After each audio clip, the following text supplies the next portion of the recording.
I'm Scott. I'm Bill. And we're the Trade Guys. You're listening to The Trade Guys, a podcast produced by CSIS where we talk about trade in terms that everyone can understand. I'm H. Andrew Schwartz, and I'm here with Scott Miller and Bill Reinsch, the CSIS Trade Guys. On this week's episode, Bill and Scott will discuss the port strike, which affected the east and Gulf coasts of the U.S. this week, cooperation between the U.S. and India on critical technologies, and the EU's recently postponed regulation on deforestation. Quick programming note, shortly after the recording of the main section of this podcast, the port strike that we discussed was suspended after the International Longshoremen's Association Union and port employers reached a tentative agreement on wage increases. The sides will have until January to resolve other outstanding issues. Our discussion of rising labor power in the U.S. and the threat posed to these workers by automation should still be interesting to follow. Now, let's dive in. Welcome back to the Trade Guys. Evan here once again, filling in. We got another exciting week, so let's get to it. Well, thanks, Evan. And as many of our listeners know, I relocated to North Carolina a few years back. And we love it down here, but we've recently had our share of weather with Hurricane Helene. Now, here in the Piedmont, which is the sort of mid-state where my family and I live, we've been fine. We just had heavy rains. But the westernmost part of North Carolina has 100 counties. The 25 furthest to the west are the part that is subject to the FEMA disaster recovery orders. So they really took the brunt. This is, of course, in the Great Smoky Mountains. So if you're familiar with Asheville or Boone, if you're a college football fan and follow the Appalachian State, those are the two main towns out there. But it's a very rural area, mountainous terrain, but terrific hardship going on right now. There's a supply chain dimension to this, which I thought I'd mention, which is a little town called Spruce Pine. Spruce Pine, North Carolina, has mines which are the source of high quantity of high-purity quartz. High-purity quartz is used in semiconductors and many electronic products. Now, the mine will be safe and back online in reasonable order. It's devastating for the people there now and the hardship they're facing, but there'll be a recovery. But supply chains operate at a pretty deep and subtle level in our economy. I had certainly, even as a resident here, I'd never heard of Spruce Pine until people started talking about the quartz that's mined there. That's the news from here. We're hoping for speedy recovery of all the people who have suffered losses there. So tough situation, but they're tough people. So expect the resilience to come through. Now, broader, we have another supply chain disruption to talk about that's headlines today, which is that the East Coast port strikes have been reported a lot. We're recording this Wednesday, October 3rd. Yesterday, Tuesday the 2nd, the International Longshoremen's Association initiated a strike against the East Coast and Gulf ports, which have a common management organization. And this roughly affects about half of container cargo trade in the United States. So the East Coast and Gulf, lots of ports involved. It's one of those moments where you realize how big trade is as part of the economy. Trade is roughly 27% of GDP. $6.8 trillion out of our $25 trillion GDP. And that includes many consumer goods, and that's imports and exports, but also $1 trillion of that are the imports of intermediate goods, which are used to make other materials once they're received here. So the effect will be serious but variable depending on what the sourcing of materials are and what the preparations that companies were able or not able to make regarding that. So expect to see some disruptions. Interestingly, much of the trade between two of our biggest partners, Canada and Mexico, is not affected simply because transport occurs on the ground. It's a rail and truck transit. But there are a lot of affected consumers, and you've got to make the starting assumption that the way business was being done was a pretty efficient and effective way. And any change from that because of closed ports in the East Coast or whatever the extent of the interruptions are, will cost time and money to get it back together. There's lots of plans being prepared. I believe the Florida National Guard has been activated, provide security and order at ports. But at this point, the negotiations are underway, no resolution in sight.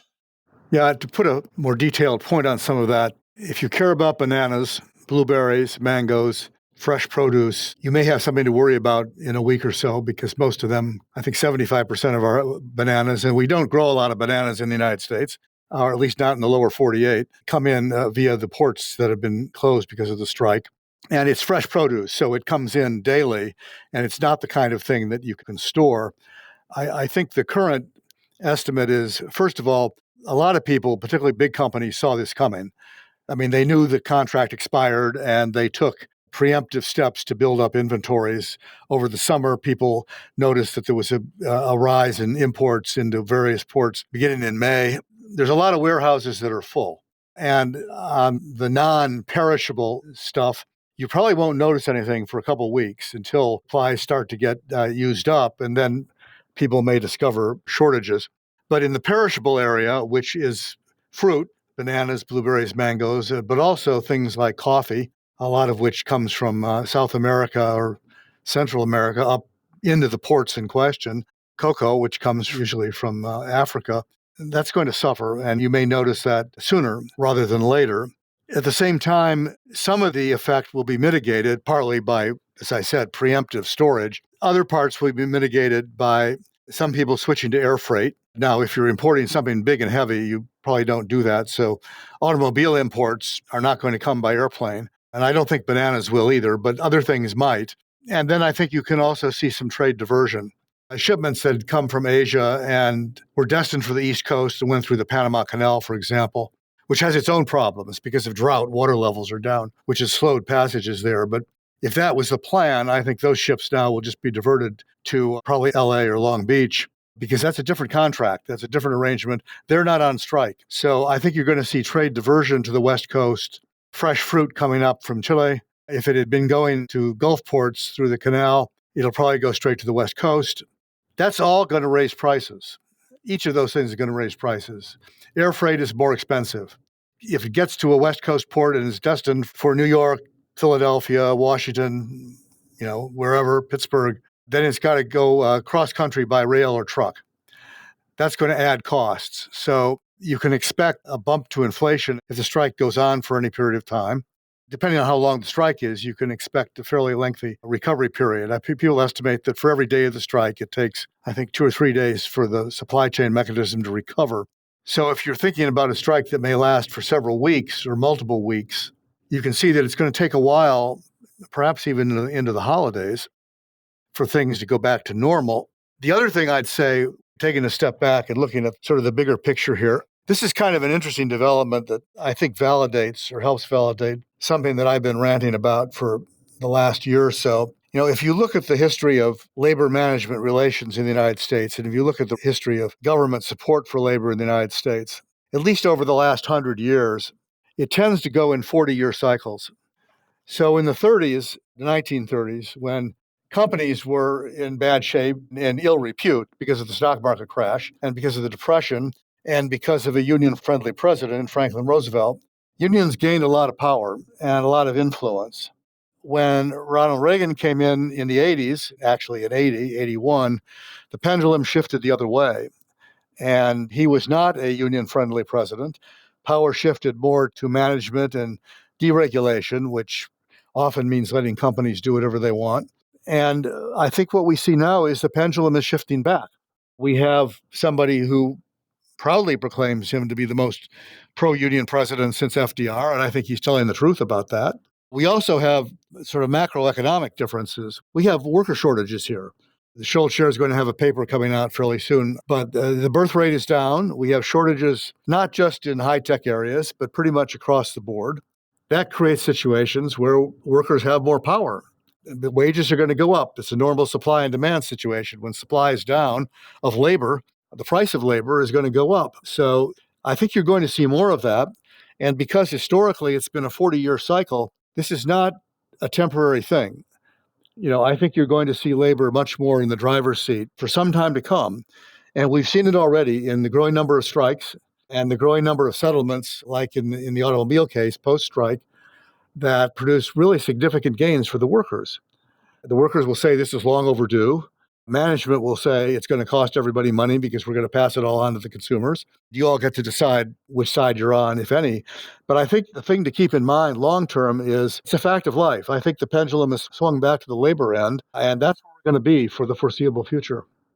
Bill, I think that's a good point. In this particular strike, much like the United Auto Workers strike of the previous several months ago, there's a technology dimension to it. In this case, automation is the dimension that won't get a lot of press. Well, you'll hear a lot in the press over wage demands, and that's fine. That's how the usual bargaining goes. But mechanization at ports and automation of ports has reached very high levels. I recently saw a video from a port in Shanghai. You would think of, my goodness, China has plenty of labor. Well, they've managed to automate the port of Shanghai to the point that ships are loaded and unloaded with no people. It's quite remarkable to watch. So automation is one of the issues that will take center stage here.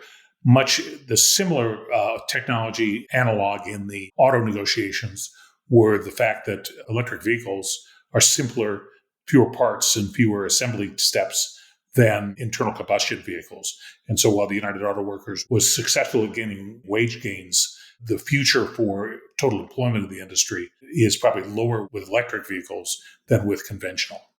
I think you're exactly right about that. The two issues in this strike are exactly what you said. Money, they want a substantial increase. So the industry has offered around 50% over 6 years, which is big. The union wants, I think, it's not clear to me what they want, but it's rumored to be in the 66 to 70% range, perhaps over a longer period of time.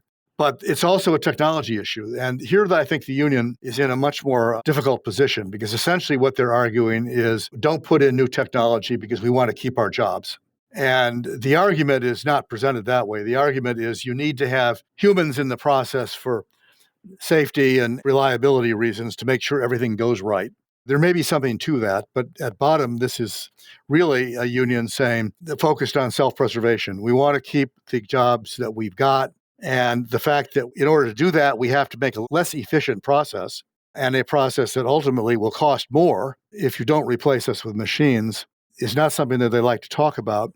But I think this is a little bit like the mythological and apocryphal story of King Canute and the tide. You can't really hold technology back. And the union's going to object and protest and do all these things. In the end, we're going to have docks that are more highly automated than they are now, and the workforce is going to be smaller. If the union negotiates well, it'll be smaller by natural attrition, not by layoffs. But that's the trend here, and it's hard for me to see that they're going to be able to reverse it. Well, thanks for that, Bill. And let's hope that they don't automate podcast hosts for at least the next few months. Well, not just the hosts, the two of us too.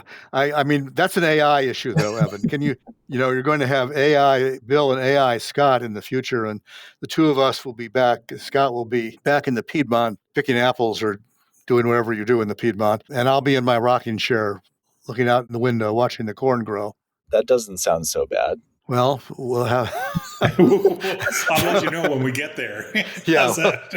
I'm not looking forward to it, but it may be forced on us. But so when we have robotic trade guys and a robotic moderator, then the question for listeners will be, do you notice any difference? Yes. We'll leave the comment section turned off. Next, we're going to take a look at the India-U.S. trade relationship, which is top of mind this week because the trade minister of India is actually visiting Washington, and he's here in the building at CSIS right now. So you all will be able to check out the recording of his event on India's evolving manufacturing landscape, which will be on our website. And it's been rumored that he's going to sign a critical minerals agreement while he's here. We haven't heard much about that lately.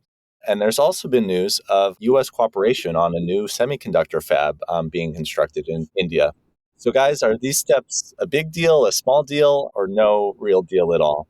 Well, on the minerals, it's hard to say. We actually have somebody stashed downstairs at Minister Goyal's session waiting to hear if he says anything about the critical minerals agreement. As of 1 minute ago, he apparently had not. I'll keep watching and we'll interrupt this broadcast if there's news. But it's hard to say. India had proposed negotiating a critical minerals agreement along the lines of the one that we had with the Japanese that would reduce tariffs and really open up the economy as far as minerals are concerned in both directions. It's not at all clear to me that that's what they're going to sign. And it's a little bit hard to say much about it until we know what they agreed to. If they've agreed to something that is like the Japanese agreement, that will be significant. First of all, because it's an agreement with India, which is always hard to reach. And second of all, because there are Indian minerals here that we can take advantage of and Indian processing capabilities that the United States would like to utilize, it could end up being a big deal.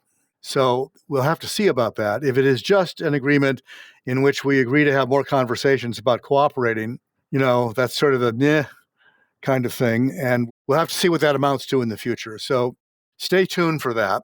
The semiconductor issue is a little bit different, first of all, because it's farther down the road. And second of all, because it has at least in one case, a pretty direct security and defense related connection. The U.S. and India have signed a deal to establish a multi-material semiconductor fab plant in Uttar Pradesh, which is the Indian state sort of northeast of New Delhi. And it's going to be done in collaboration with the U.S. Space Force and part of the Defense Department that will be collaborating with Indian companies to set up manufacturing facility for infrared gallium nitride and silicon carbide semiconductors. And those are all the chips that get used in advanced sensing, communication, power electronics, specifically focusing on national security, autonomous vehicles, and green energy. But part of it is, and the fab in particular, is going to focus on advanced sensing, advanced communications, and high voltage power electronics, all of which have military applications. So this is a major step forward in the further development of the U.S.-India defense relationship. We all also have created the Quad and have had ongoing military conversations with India. I think the U.S. motivation is that this has a lot to do with China, and we're trying to find other friends and partners in the region to help us offset Chinese power in the region.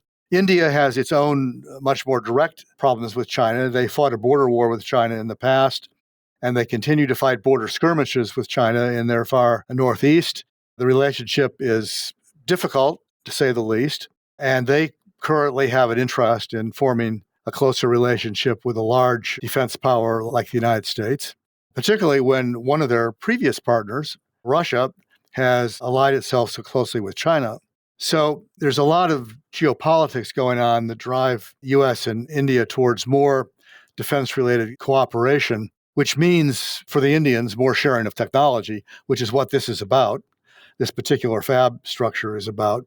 I think Scott will want to comment on this too. Frankly, I'm concerned about this because I think historically India is an inconstant friend.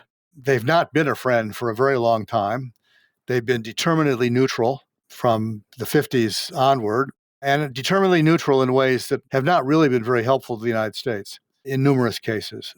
They seem to be moving away from that right now, and it's pretty clearly in their interest to move away from that, as I've said. But it does leave the question of how long things will stay that way.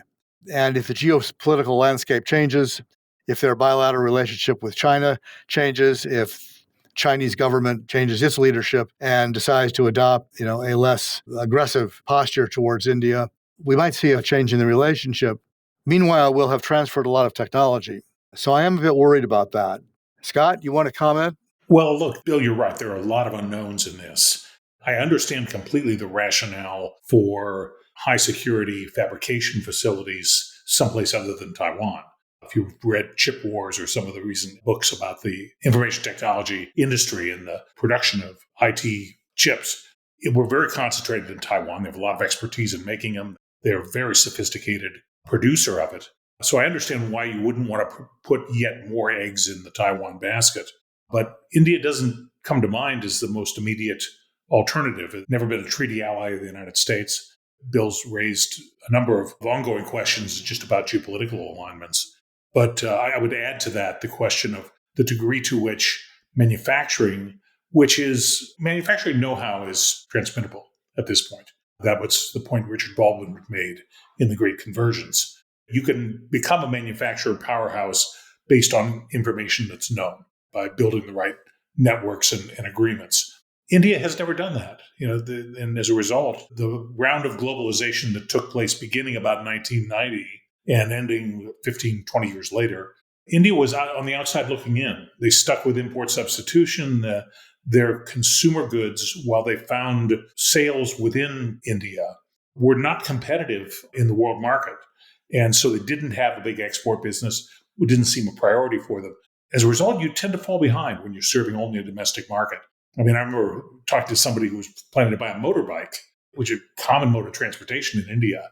And they compared sort of the local Indian models with the latest Honda. Of course, Honda 50 was the motorbike that put East Asia on wheels. It's their Model T. And it's an amazing vehicle these days. Incredibly impressive in some ways in terms of what it offers for the cost. The Indian competitors were all sort of updates of 1960s British designs. It was just a huge competitive difference between the domestic producers and the imports. So I don't know if they're caught up or not, but that's the interesting question. Fabrication of IT chips and these foundry operations are highly sophisticated. So it's a long way to go from where they were. So we'll have to watch it. I should also add that there's actually two new developments here. We just were talking about one that was defense related. There's another one, Global Foundries, which is a contract fab plant who doesn't design its own chips but makes other people's chips, is setting up one of its fab plants in Calcutta, in the eastern part of India. That has less of a direct military connection. They're going to focus on a much wider variety of technology areas that use chips, including pollution control, connected vehicles, IoT, AI, and data centers. Both of these things are good examples of India's efforts to bring itself well into the 21st century and try to become a cutting-edge manufacturing power, which is, I think, the right ambition for them and a good ambition for them. And they certainly have made enormous strides, particularly in software and Bangalore in the southern part of India. And I'm not sure there's any particular reason why moving into the hardware side is not going to be successful. So, it's a smart move on their part. It remains to be seen, I think, the extent to which the Indian government, which is notoriously regulation-minded, although perhaps not as much as the EU, which we'll be discussing in a few minutes, it'd be interesting to see the extent to which the Indian government ends up facilitating these things or ends up getting in the way of them. But right now, it looks like these are helpful moves for India that will make it a more competitive world manufacturer and exporter of higher end products rather than simply, rice and other agriculture products. Well, as Bill just alluded to, we're going to wrap up by looking at the EU Deforestation Regulation, or EUDR, that was originally set to take effect December 30th of 2024, in just a couple months, which would have required companies to trace their supply chains to ensure that their products weren't linked to deforestation. So now we see that this regulation is facing a 1-year delay after a lot of backlash, including from the U.S. and even Chancellor Scholz in Germany. So why the delay, and what are the main concerns here, guys? I find this issue unintentionally hilarious. We've talked a number of times on this program about the Europeans' desire to and practice of being the first mover on regulation. They've filled the space for some time. They regulate anything and everything. When there's a new issue, they tend to be on top of it very quickly. There are downsides to overregulation. We talked about it just 2 weeks ago on this program about Mario Draghi's report on European competitiveness. And overregulation was one of the big issues that was keeping Europe a less productive economy than it otherwise would be. But here we have these experts of working on a problem that, frankly, I thought was solved about 50 years ago, the deforestation. Deforestation was solved in North America, by the way, by moving to coal and fossil fuels from wood. So there are literally more acres of forest today in North America than there were 100 years ago. So I'm not sure why the worry about deforestation, but they've managed to get the experts to regulate this in a way that is highly intrusive, requires tracking and tracing, geolocation of specific harvest areas, and they've applied it to products that are awesomely complicated in their networks. So if you want to regulate a consolidated industry, say you want to regulate the auto industry, you have maybe 10 competitors globally, 3 or 4 operating as primary manufacturers in your country or territory. That's one challenge. You want to regulate coffee growers? 25 million people around the world grow coffee, mostly small, 1 hectare or so plantations. You have no idea the complexity involved in the business, but hey, let's leave it to the bureaucrats to really embarrass themselves here. So on one hand, there's the little angel on the one shoulder that would say, look, the problem with experts is they're experts at one thing and one thing only, and somebody needs to take the broader look, figure out when diminishing returns set in, and maybe not go into regulatory overkill, particularly on products which are imported by other businesses and you don't really have any control over. Maybe stick to domestic regulation on that. That's what the little angel's saying. Meanwhile, the little devil on the other shoulder is saying, go for it, implement it right away, because I want to see Europe operate without coffee and chocolate, none of which are produced in any European country, and both of which, as I recall from my travels, are the essence of life there. So 3 days in Brussels without coffee, and this entire department is terminated, and all regulations are repealed. So I say go for it.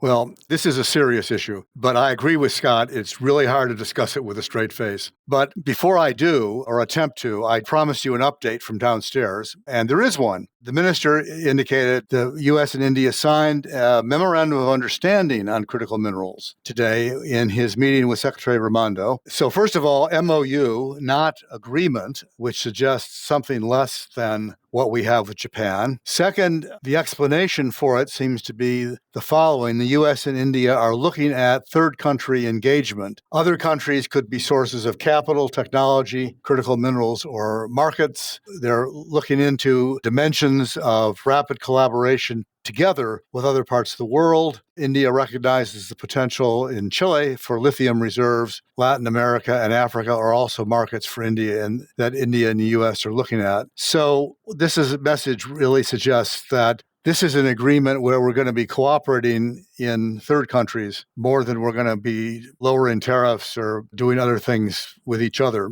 But stay tuned, not here because this is going to be over in a few minutes, but stay tuned in the media for elaboration on exactly what they agreed to. But the first read seems to be that it's less than what we have with Japan. Now, getting back to the forests, and this is a case where you can see the forest for the trees, apparently. What this would do is say that you can't import, nor can you export from Europe items that were grown in areas that had been recently deforested.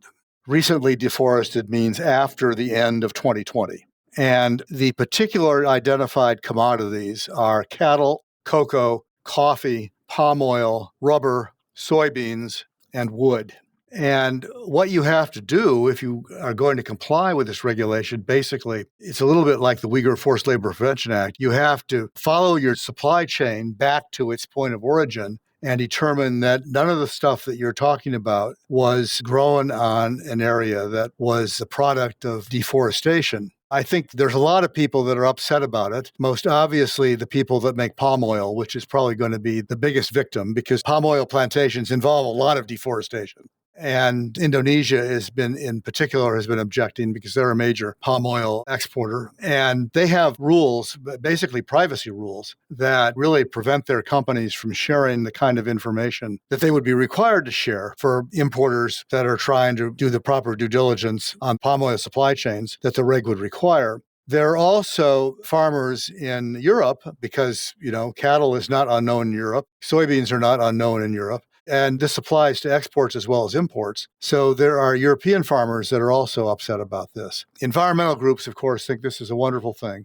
and have condemned the postponement, pointing out, probably correctly, that it would lead to more deforestation and would undermine existing climate goals, which is also probably true. So, looking at it marginally more seriously, this is another one of these issues where climate goals bump up against basic economics and bump up against trade.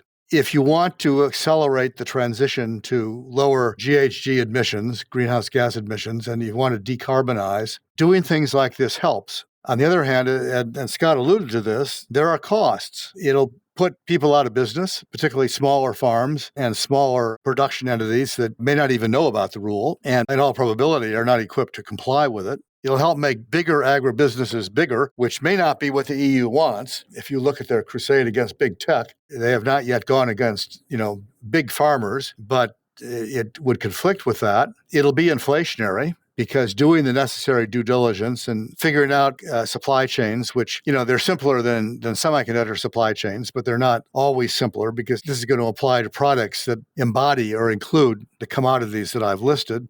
So that's going to add costs. So you've got this tension there. As Scott pointed out, the EU has opted for more regulation. And I think what frustrates me as a trade wonk is that it's another manifestation of what we've seen more and more lately.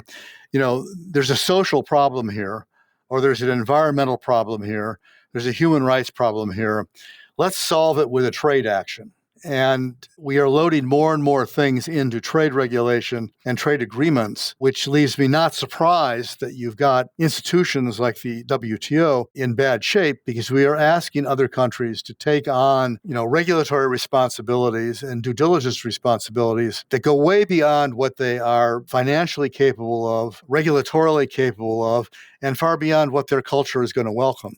I don't see this going away. I mean, the EU is moving in this direction. The United States is moving in this direction, although we're far behind Europe. But I don't see a happy ending.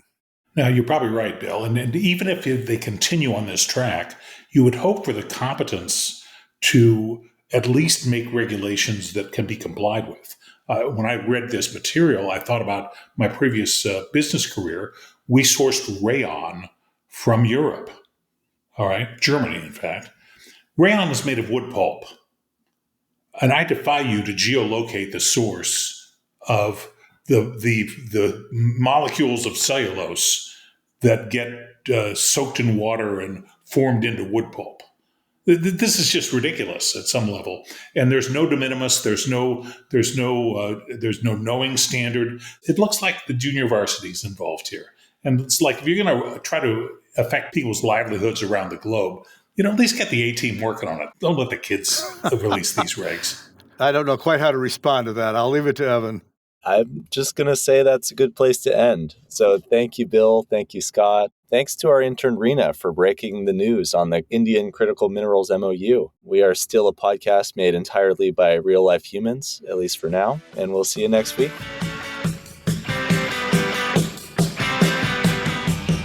To our listeners, if you have a question for the Trade Guys, write us at tradeguys@csis.org. That's tradeguys@csis.org.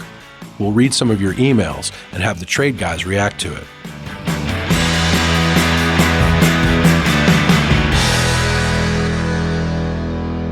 You've been listening to The Trade Guys, a CSIS podcast.